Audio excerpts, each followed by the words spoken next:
হরে কৃষ্ণ। বন্ধুগণ, আপনারা দেখছেন জানা অজানা। ঈশ্বরের কাছে সকল শ্রোতা বন্ধুদের সুখ, শান্তি ও সমৃদ্ধি কামনা করি। বন্ধুগণ, আমরা অনেকেই ভালো কাজ করি, খারাপ কাজ করি। তার ফলস্বরূপ অনেকেই মুখেই শুনেছি স্বর্গের স্থান হবে, নরকের স্থান হবে, আবার অনেকের বলে নরকেও স্থান হবে না, ইত্যাদি ইত্যাদি। কিন্তু আমরা আদৌ জানি কি যে স্বর্গ ও নরক কি? তাই বন্ধুগণ, আসুন আজকের এই ভিডিওতে আমরা জানব স্বর্গ ও নরকের বর্ণনা, অর্থাৎ হিন্দু ধর্মে স্বর্গ ও নরক কত প্রকার, কি এবং এর স্থান কোথায়।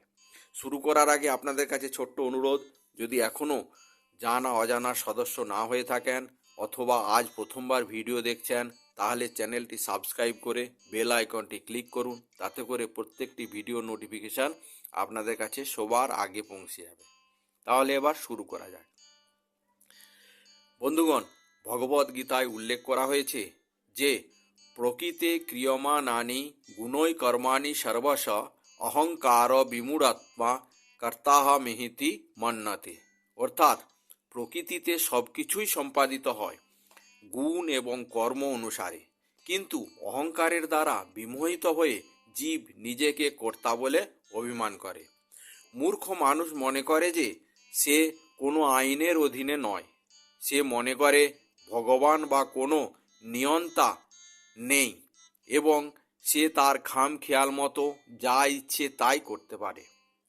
এভাবে সে বিভিন্ন পাপ কর্মে লিপ্ত হয় এবং তার ফলে প্রকৃতির নিয়মে তাকে জন্ম জন্মান্তরে বিভিন্ন নারকীয় পরিবেশে দণ্ডস্বরূপ যন্ত্রণা ভোগ করতে হয়।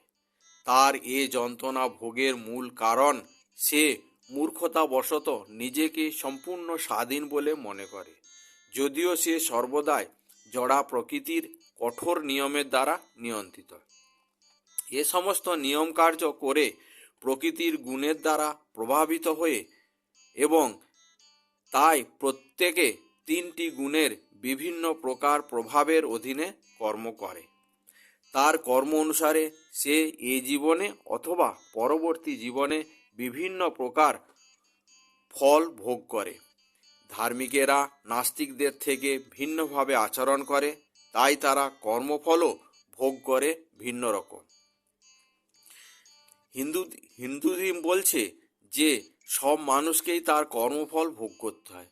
ভালো কাজ করলে যেমন লাভবান হওয়া যায়, তেমন খারাপ কাজ করলেও ক্ষতি হয় জীবনে। অনেক সময় তাৎক্ষণিক লাভের মোহে আমরা অনেকেই বেঠিক কাজ করে থাকি। হিন্দু ধর্ম বলছে যে জীবনদশায় পাপের শাস্তি কেউ ভোগ না করলেও মৃত্যুর পর সেই শাস্তি লাভ করতেই হয়। হিন্দুদের বিশ্বাস অনুসারে মৃত্যুর পর মানুষ স্বর্গ অথবা নরকে যায়। জীবনদশায় ভালো কাজ করলে স্বর্গে যাওয়া যায়, সেখানে অনন্ত সুখ ভোগ, আর খারাপ কাজের শাস্তি হিসাবে নরকে অসহ্য যন্ত্রণা ভোগ করতে হয়। গৌড় পুরাণ জানাচ্ছে যে বিভিন্ন পাপ কাজ করলে মৃত্যুর পর নরকে জন্য আলাদা আলাদা শাস্তি নির্ধারিত আছে এবং যারা পুণ্যের কাজ করে, ভালো কাজ করে, মানুষের উপকার করে, তারা স্বর্গে যেয়ে নানা রকমের সুখ और সমৃদ্ধ লাভ করে। এবার দেখব গুণ ও কর্ম অনুসারে স্বর্গ নরক ভোগ। যারা শতগুণে কর্ম করে তারা ধার্মিক এবং সুখী হয়। যারা রজগুণে কর্ম করে তারা সুখ ও দুঃখ দুই ভোগ করে। আর যারা তমগুণের দ্বারা প্রভাবিত তারা সর্বদাই দুঃখ ভোগ করে এবং দুঃখী থাকে এবং তারা পশুর মতো জীবনযাপন করে। বিভিন্ন মাত্রায় বিভিন্ন গুণের দ্বারা প্রভাবিত হওয়ার ফলে জীবনের গতির তারতম্য হয়। পূর্ণ কর্মের ফলে যেমন স্বর্গভোগ হয়, তেমনি পাপ কর্মের ফলে নরক ভোগ হয়। তমগুণের প্রভাবে মানুষ পাপ কর্মে লিপ্ত হয় এবং তাদের অজ্ঞানের মাত্রা অনুসারে তাদের নারকীয় জীবনের বিভিন্ন স্তর প্রাপ্ত হয়। কেউ যদি প্রমোদবশত তামসিক আচরণ করে তাহলে তাকে অল্প কষ্ট ভোগ করতে হয়। কেউ যদি জ্ঞানবশত পাপকর্ম করে তাহলে তাকে আরও বেশি নরক যন্ত্রণা ভোগ করতে হয়। আর যারা নাস্তিকতা বশত পাপকর্ম করে তাদের সবচেয়ে বেশি নরক যন্ত্রণা ভোগ করতে হয়। অনাদিকাল ধরে জীব সহস্র নরকগতি প্রাপ্ত হয়। এরপর দেখব কর্মের সাক্ষী কে। চেতনার বিবর্তন ক্রমে জীবাত্মা মনুষ্য দেহ লাভ করে। ভগবান মানুষকে ভালো মন্দ বিচার বোধ দান করে থাকেন। মানুষ তার স্বতন্ত্র ইচ্ছাক্রমে কর্মক্ষেত্রে সদাচার বা কদাচার করতে থাকে। মানুষের সমস্ত কর্মের সাক্ষী 14 জনের নাম মহাভারতে আদি পর্বে উল্লেখ করা গেছে। এই 14 জন হল সূর্য, চন্দ্র, বায়ু, অগ্নি, আকাশ, পৃথিবী, জল, দিবা নিশা অর্থাৎ দিন রাত্রি, উষা সন্ধ্যা অর্থাৎ গোধূলি অর সূর্যা উদয়ের সময়, ধর্ম কাল এবং শেষে হচ্ছে পরমাত্মা। সারা বিশ্বে সবাইকে ফাঁকি দিয়ে আমরা অনেক কিছু পাপ কর্ম করতে পারি, কিন্তু এই সকল দেবতাদের কাউকে ফাঁকি দেওয়া যায় না। আবার আমাদের বহু সৎকর্মের হিসাব এই বিশ্বে কেউ না কেউ রাখলেও তারা সাক্ষী থাকেন। এমনকি সমস্ত দেবতাকেও যদি কখনো সম্ভব হয়ে থাকে কোনো কিছু তাদের আড়ালে থাকার বা করার মতো, তবুও কাল এবং সর্বোপরি পরমাত্মাকে আড়াল করে কিন্তু কেউ কোনো দিন কোনো কিছু কাজ করতে পারে না। এরপর দেখব বন্ধুগণ, নরকের অবস্থান কোথায়। বন্ধুগণ, জনৈক সনাতনবাদী বাঙালি সাহিত্যিক বলেছেন, কোথায় স্বর্গ কোথায় নরক কে বলে তা বহুদূর, মানুষের মাঝে স্বর্গ নরক মানুষেতে সুরাসুর। এ কবিতাংশের অন্তর্নিহিত তাৎপর্য বুঝতে না পেরে অল্প বুদ্ধি সম্পন্ন ব্যক্তিরা মনে করে যে মৃত্যুর পর মানুষের স্বর্গে বা নরকে গমনের ধারণাটি ভ্রান্ত। কিন্তু কবি এখানে বলেননি যে পরকাল বা স্বর্গ নরক বলে কোনো স্থান নেই। প্রকৃতপক্ষে তিনি স্বর্গ নরক সম্বন্ধে এখানে কেবল আংশিক ধারণা দিয়েছেন। বিস্তারিত বর্ণনা রয়েছে বৈদিক শাস্ত্রে। শ্রীমদ্ ভগবতে 3, 10 আর 8 নম্বরে বলা হয়েছে যে ব্রহ্মাণ্ডের অভ্যন্তরস্থ গর্ভোদকাশী বিষ্ণুর নাভি পদ্মজাত ব্রহ্মা পদ্মকর্ণিকাতে প্রবেশ করে একে প্রথমে ঊর্ধ্বলোক, ফের মধ্যলোক অর্থাৎ ভূলোক এবং অধোলোক এই 3টি স্তরে, তারপর 14টি স্তরে ভাগ করেন, যাকে বলা হয় চতুর্দশ ভুবন দ্বিসস্পধা। উল্লেখ্য যে একটি স্তরে এক বা একাধিক গ্রহলোক বিদ্যমান। এই চতুর্দশ ভুবনের মধ্যে পৃথিবীর উপরে রয়েছে 7টি ভূলোক, যেগুলি হল ভূ, ভুব, স্বর্গ, মহ, জন, তপ ও সত্য বা ব্রহ্মলোক। এবং পৃথিবীর নিচে রয়েছে 7টি লোক, যেগুলি হল অতল, বিতল, সুতল, তলাতল, মহাতল, রসাতল ও পাতাল। অর্থাৎ পৃথিবীর অবস্থার স্বর্গ ও নরক গ্রহের মাঝামাঝি। তাই এখানে স্বর্গ ও নরক উভয় গ্রহলোকেরই প্রভাবেই বিদ্যমান। এবং কলিপূর্ব যুগত্রয়ে দৈব ও আসুরি গুণ পৃথকভাবে পৃথক ব্যক্তির মধ্যে অবস্থান করলেও বিশেষত এই কলিযুগে একই মানুষের মাঝে স্বর্গ নরক মানুষেতে সুরাসুর। ত্রিলোকের অন্তরালে অবস্থিত। দক্ষিণ দিকে ভূমণ্ডলের অধোভাগে এবং গর্ভোদক সমুদ্রের উপরিভাগে নরক গ্রহের অবস্থান। এ প্রসঙ্গে শীল প্রভুপাদ বলেন যে পাতাল লোকের নিচে নরক আর ব্রহ্মাণ্ডের তলদেশে গর্ভোদক সমুদ্র। তাই নরক গ্রহের অবস্থানটি হচ্ছে পাতাল লোক ও গর্ভোদক সমুদ্রের মধ্যবর্তী স্থানে অবস্থিত। পাপাচারী মানুষ যখন স্থূল দেহ ত্যাগ করে তখন যমদূতেরা তার সূক্ষ্ম দেহকে পাশবদ্ধ করে যমপুরীতে নিয়ে যায়। পৃথিবী থেকে যমপুরী অর্থাৎ নরগ্রহের দূরত্ব ৮৬,০০০ যোজন বা ৭,৯২,০০০ মাইল অর্থাৎ ১১,৮৮,০০০ কিলোমিটার। মহাভারতে বলা হয়েছে ৬৬,০০০ যোজন বিস্তীর্ণ মার্গ। মাত্র কয়েক মুহূর্তের মধ্যেই অতি দ্রুতগতি যমদূতেরা পাপাত্মাকে সেই স্থানে নিয়ে যায়।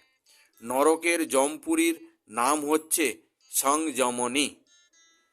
শ্রী সূর্যদেবের পুত্র যমরাজ অর্থাৎ ধর্মরাজ যম নরকের অধিপতি।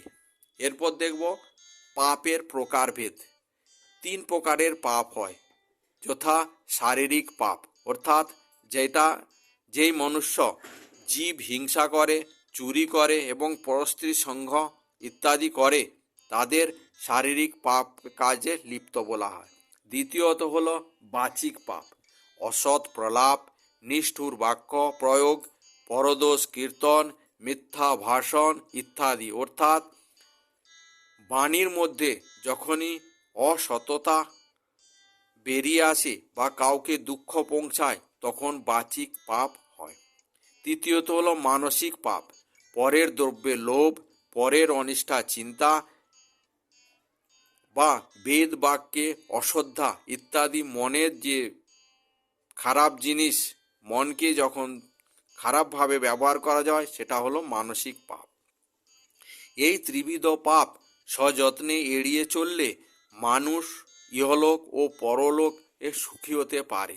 অর্থাৎ এই যে ৩ প্রকার পাপ, এইগুলোকে মানুষ যদি এর থেকে দূরে থাকে তাহলে সে ইহলোক ও পরলোকে সুখী হতে পারে। শ্রী ভীষ্মদেব যুধিষ্ঠির মহারাজকে এই নির্দেশই দিয়েছিলেন। মহাভারত অনুসারে ১৩ নম্বর অধ্যায়ে এটি বর্ণিত আছে। এবার দেখব আমরা স্বর্গ নরক দেখি না কেন, অর্থাৎ নাস্তিক কারা। ব্রহ্মাণ্ডে অসংখ্য গ্রহলোক আছে যেগুলো আমরা কেউই দেখতে পাই না, কারণ সেগুলো অনেক দূরবর্তী হওয়ায় আমাদের দৃষ্টিসীমার অতীত। তেমনি স্বর্গ নরক ও সুদূরবর্তী। তাছাড়া পৃথিবীতে অধিকাংশ মানুষই তার পূর্বজীবনের স্মৃতি মনে রাখতে পারে না। তাই পূর্বজীবনের কেউ স্বর্গে অথবা নরকে থাকলেও তা বিস্মৃত। আবার এ জীবনে যেহেতু এখনও মৃত্যুবরণ করেনি তাই স্বর্গ নরক দেখেনি। তাই যা দেখি না দু নয়নে, বিশ্বাস করি না গুরুর বচনে। একটা কথা আছে যেটা এই রকম, যা দেখি না দু নয়নে, বিশ্বাস করি না গুরুর বচনে। অর্থাৎ এইরূপ মনোভাবপন্ন ব্যক্তিরাই স্বর্গ নরক, পরকাল, আত্মা বা ঈশ্বরে বিশ্বাস করে না। যদিও তাদের অদেখা অনেক কিছুই বিশ্বাস করে, যেমন পরমাণু, ভাইরাস, মন ইত্যাদি, কিন্তু এদের বলা হয় নাস্তিক। তবে তাদের হতাশ হবার কিছু নেই, কেননা মৃত্যুর পর অচিরেই নরকের দর্শন পাবেন। একইভাবে পুণ্যাত্মারা মৃত্যুর পর স্বর্গের দর্শন অবশ্যই পাবেন। বন্ধুগণ, এবার দেখব বিভিন্ন প্রকার নরক। শত সহস্র নরককুণ্ড বা শান্তি বিভাগ রয়েছে। শ্রীকৃষ্ণ দ্বৈপায়ন ব্যাসদেবের পুত্র শীল সুখদেব গোস্বামী শ্রী পরীক্ষিত মহারাজের কাছে মাত্র 28টি নরকের বর্ণনা করেছেন, যা শ্রীমদ্ ভগবতে 5 নম্বর, 26 নম্বর এবং 5 থেকে 36 নম্বরের মধ্যে বর্ণিত রয়েছে। যাতনা শরীর নামক এক প্রকার শরীর ধারণ করে পাপ আত্মারা, অর্থাৎ যাদের আত্মাতে পাপ থাকে তারা হয় পাপাত্মা। তারা যাতনা শরীর নামক এক প্রকার শরীর ধারণ করে, যেখানে বহু সহস্র বৎসর অবধি নরক যন্ত্রণা ভোগ করে। সেই পাপাত্মাগুলো বা যাতনা শরীরগুলো সহস্র বৎসর অবধি নরক যন্ত্রণা ভোগ করে। যাতনা শরীরটির প্রধান বৈশিষ্ট্য হলো বহু রকমের নিপীড়ন করা হলেও তারা কোনোদিন শরীর ত্যাগ করবে না, কেবল যাতনাই পেতে থাকবে। তাহলে বন্ধুগণ, এই হলো আজকের প্রতিবেদন নরক ও স্বর্গ সম্বন্ধে। আশা করি আপনাদের প্রতিবেদনটি খুব ভালো লাগবে, আর ভালো লাগলে আমি খুব খুশি হব। আর আপনাদের কাছে এখনও অনুরোধ, যদি ভালো লাগে তাহলে লাইক করবেন, বন্ধুবান্ধবদের শেয়ার করবেন। আর যদি আপনি মনে করেন এটা সবারই জানা দরকার, তাহলে অবশ্যই আপনাদের সমস্ত সোশ্যাল মিডিয়া গ্রুপে, হোয়াটসঅ্যাপ গ্রুপে, কন্ট্যাক্ট লিস্টে, হোয়াটসঅ্যাপ গ্রুপে শেয়ার করবেন। আর ভিডিওতে অবশ্যই একবার লিখবেন জয় শ্রীকৃষ্ণ। তাহলে আজকের ভিডিও এখানেই শেষ করছি। জয় হিন্দ, জয় ভারত।